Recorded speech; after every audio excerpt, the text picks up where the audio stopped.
The war against AI in art is broad, with conflicts on many fronts.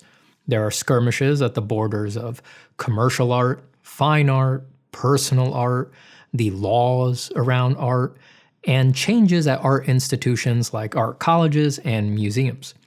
Every day, things change in these areas, and so there's days where I think we're winning this war, and then there's days where I think we're losing it. Oh no, OpenAI is launching Sora, their video generator, but also social media platform? Oh no, wait, no, they're not. They're taking it away. It didn't work out. Yay! I go back and forth a lot. Now, many of these sectors are opaque to us, but today I want to talk about a sector that we can all see and have ready access to: social media.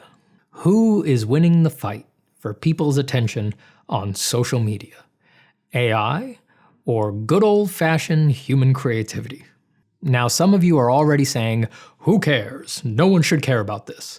Look, I like the pervasive skepticism towards social media that is taking hold in culture. I think it's about time. And yeah, phrasing it as the fight for people's attention on social media, yeah, it makes it sound stupid. But I don't actually think it's a small thing, at least not for artists. Social media has become one of, if not the main area for artists to try to connect with people in the modern era, for better and for worse. To lose this battle would be very significant. It would change the way that they think about their work, since so many of us make little or big choices about our work based on what we think will succeed on social media. It would also change the way we connect with others. That's a big deal in art. And honestly, some of us only show our work to our audiences online, and we hardly ever show our friends and family what we do. And it would also change the way that we get work and make money as artists, since so many of us do it exclusively online these days.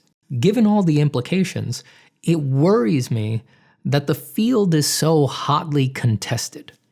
In the realm of social media, we have all these convenient little numbers to quantify everything, and they are currently abysmal. I don't know, it's not looking so good for the human side lately. Just grant me for now that the numbers I'm talking about are real. I know that botting is a concern here, but that's hard to prove one way or the other. It's easy to just say that's bots, it's not bots, and it's just hard to get evidence. So since it's hard to get good evidence, let's just take it at face value for the sake of the discussion. I have been very saddened to see that the work of striving, diligent artists is now regularly outperformed by AI posts across just about every metric. Likes, reshares, and even comments and engagement, which you would hope would stay between humans. And that seems to be true on just about every platform: Instagram, TikTok, YouTube, what have you. And it's not just artists being outperformed, it's everyone. The fastest growing ever TikTok account recently had its ascendancy, a channel making an abysmal cultural artifact called Fruit Love Island, an AI series about cartoon citrus cheating on each other. It netted about 3 million followers in 9 days, the fastest growth in TikTok history. And I know you're thinking it again, those are bots, but for what it's worth, everyone who I saw looking into it came to the conclusion that it was real living people watching this stuff, and not ironically, it seems. You can never be sure, of course, but people either genuinely were into it or they just couldn't control themselves. Maybe that speaks more to the addictive power of the Love Island format than it actually does the power of AI brain rot. I've recently heard this kind of situation called revealed preferences, and that resonates with me. You would never want to admit or state that these are your preferences, but the way that your gaze lingers on these things shows that it's some form of a preference. Now, when I first heard about Fruit Love Island, that was one of those we're losing days. But now, it's a win. The egregiousness of this particular example painted a big target on its back, and somehow people reported the account into oblivion, and it's currently down. I wish I could tell you exactly how they did it. I'm not sure what particular grounds for reporting would make TikTok take this seriously, since they generally seem to love AI on their platform. But yeah, I'm just not sure what the mob's successful MO here was. The result, however, was the admin of the channel crashing out and quitting in a huff. So a real whipsaw on this one. First a big win for AI, and then a big win for humans. Also, to balance out the slop that I had to show you earlier, if you want good fruit-based art, go check out Justin Gerard. Well, I guess the carrot's a vegetable, right? Crap. But Fruit Love Island isn't the end. I think we're going to keep seeing stuff like this, and probably in more sophisticated forms than sexualized fruit. There are AI slop channels of all sorts, from obviously fake cat infidelity stories to slightly more believable pregnant BDSM merman concubini, all the way up to fully deceptive channels that stage classroom freakouts and supermarket meltdowns. These quickly climb into the hundreds of thousands of followers on all platforms. They post prolifically, and they get tons of views, likes, and credulous comments. The comments really are the most vexing part for me. I know I keep coming back to them. It strikes me as so wrong that these AI channels and AI posts can pull engagement and comments out of people seemingly so easily, when artists will struggle to get anyone to engage with their work, even on something that they have invested possibly hundreds of hours into. And yes, it's not like all of the comments are, applauding the AI slop or showing appreciation for it. They range from dismissive to joking to, yes, genuinely admiring. But even if most of the responses are jeering or even flat out hatred, the engagement and its benefits are real. That stupid performative comment on a video that you know is AI still helps it in the algorithm and sends money into the pocket of the handler who is automating 3,000 of these channels. Because let's not forget that that's the truth of these things. Any one that you see is just a single head of the hydra, and there's hydras on top of hydras on top of hydras. And it really is washing out the efforts of really great artists. I am now used to seeing masterful drawings and paintings and sculptures by some of the greatest living creators pull 8 comments, and the comments just amount to someone saying neat or relating it to some meme, and it just doesn't hold the same cultural energy as what AI slop seems to be dragging out of people right now. I know the ascended looks maxers out there will hear that and say, who cares? It's their fault for being boring in the eyes of the current culture. But I just can't get there. I'm not okay with it. I can't be apathetic about this weak-ass, boring slide into oblivion. Now, will this trend continue?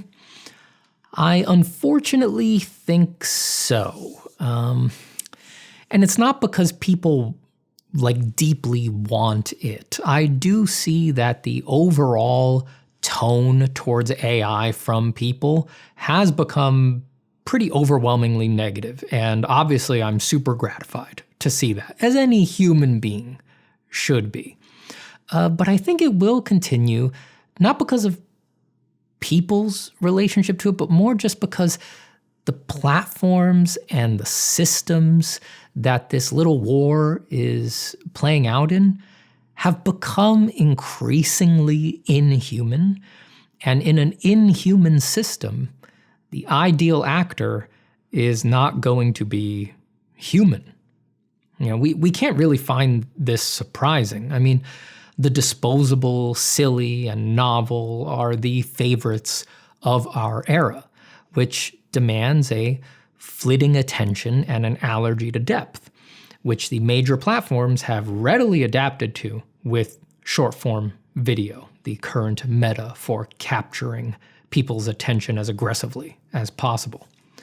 The emergence of generative AI and its particular alacrity at producing short-form video has synergized with this. And on top of that, all the companies decided to get into the AI game themselves. And so obviously, it doesn't really make sense for them to take a hard stance against it. They're making AI models. They want to push them. They don't want to be seen to be offering them with one hand and then with the other hand saying, we can't have this stuff on our platforms, it's inauthentic, insincere, blah, blah, blah. Even if they feel that way, they kind of can't do that for sales purposes.